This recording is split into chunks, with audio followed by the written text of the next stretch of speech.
ഓം ശാന്തി. ഞാൻ എൻ്റെ ശ്രദ്ധ പുറം ലോകത്തിൽ നിന്നും ചുരുക്കി ആന്തരിക ലോകത്തേക്ക് കൊണ്ടുപോകുന്നു. ഞാൻ ഈ ശരീരമല്ല. ശരീരത്തിൽ മസ്തകമധ്യത്തിൽ തിളങ്ങുന്ന ഒരു ചൈതന്യ ശക്തിശാലി ആത്മാവാകുന്നു. മനസ്സിൽ ഒരേ ഒരു സഹജ സരള ശക്തിശാലി സങ്കല്പം. ഒരു ബാബ, മറ്റാരുമില്ല. മുഴുവൻ വിസ്താരവും ഒരു ബിന്ദുവിൽ സമാവേശമായിരിക്കുന്നു. ഒരു ബിന്ദു, മറ്റാരുമില്ല. ഈ സ്മൃതിയിൽ ഏകരസസ്ഥിതിയിരിക്കുന്നു. ഏതു പരിതസ്ഥിതിയോ വായുമണ്ഡലമോ എന്നെ ഇളക്കാൻ ശ്രമിച്ചാലും ഞാൻ കേവലം ഒരു ബാബയെ ഓർമ്മിക്കുന്നു. സെക്കൻഡിൽ സർവവിസ്താരങ്ങളും സമാപ്തമാകുന്നു.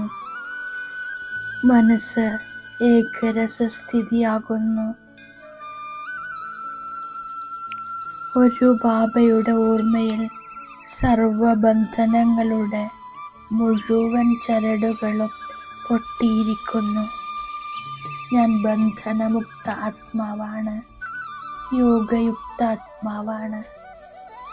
ബാബയോട് വാഗ്ദാനം ചെയ്തിരിക്കുന്നു, എൻ്റേത് ഒരു ബാബ മാത്രം, മറ്റാരുമില്ല. ഒരു ബാബയെ കൂടാതെ മറ്റൊന്നിലും മമത്വമില്ല.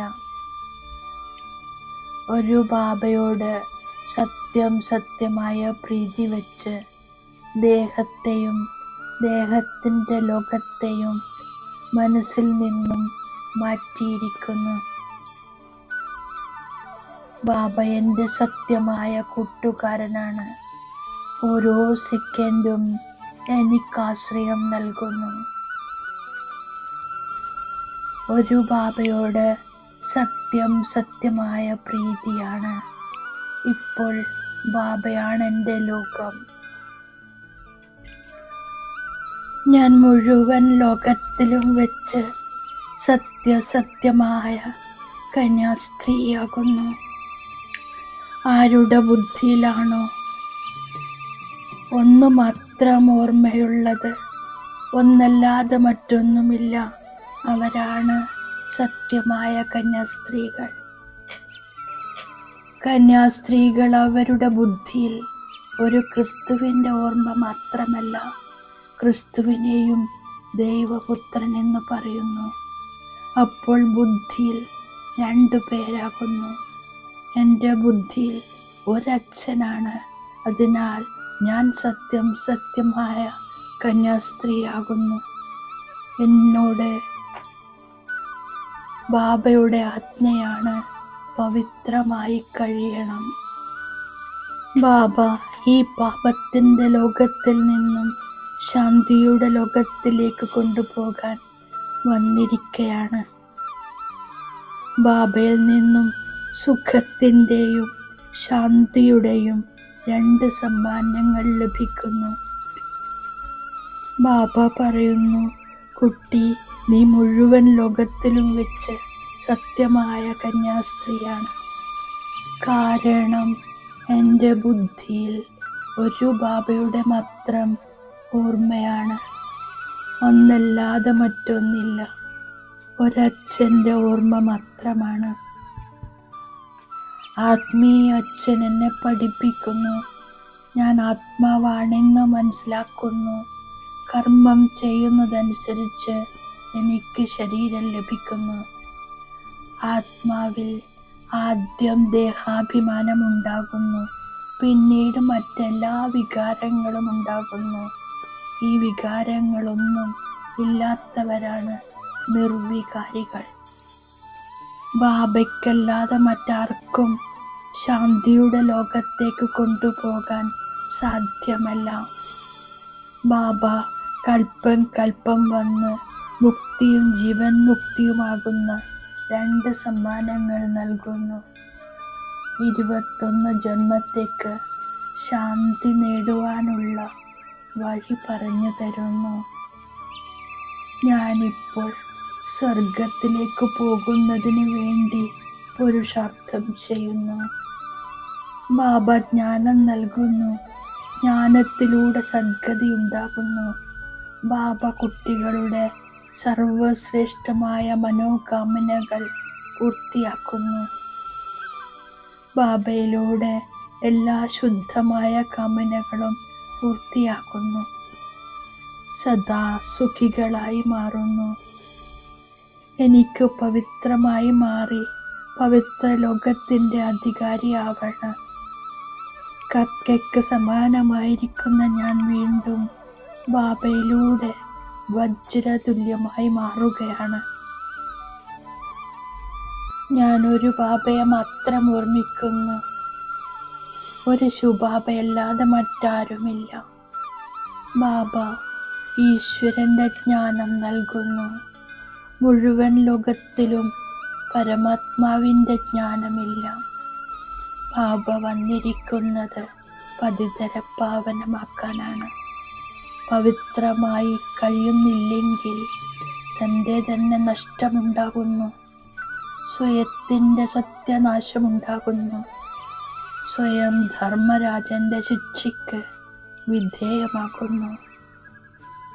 ബാബ പറയുന്നു, എന്നെ ഓർമ്മിക്കുകയാണെങ്കിൽ യോഗാഗ്നിയിലൂടെ പാപങ്ങളില്ലാതാകും. ബാബ ആത്മാവിനെ ജ്ഞാനചിതയിലിരുത്തി പവിത്രമാക്കി മാറ്റുന്നു. ഞാൻ ബാബയുടെ ഓർമ്മയിലൂടെ സദോ പ്രധാനമായി മാറുന്നു. ബാബ കുട്ടികളെ നോളജ്ഫുൾ ആക്കുന്നു. കൂടുതൽ ഓർമ്മിക്കുന്നവർ പെട്ടെന്ന് സദോ പ്രധാനമായി മാറും. ഇപ്പോൾ ഞാൻ എല്ലാവർക്കും വഴി പറഞ്ഞു കൊടുത്ത് ഊന്നുവടിയാകുന്നു. സർവർക്കും സന്ദേശം നൽകുന്നു. ബാബയുടെ നിർദ്ദേശമാണ് അശുദ്ധമായ കാമനകളെ ത്യാഗം ചെയ്ത് ശുദ്ധമായ കാമനകൾ വെക്കണം.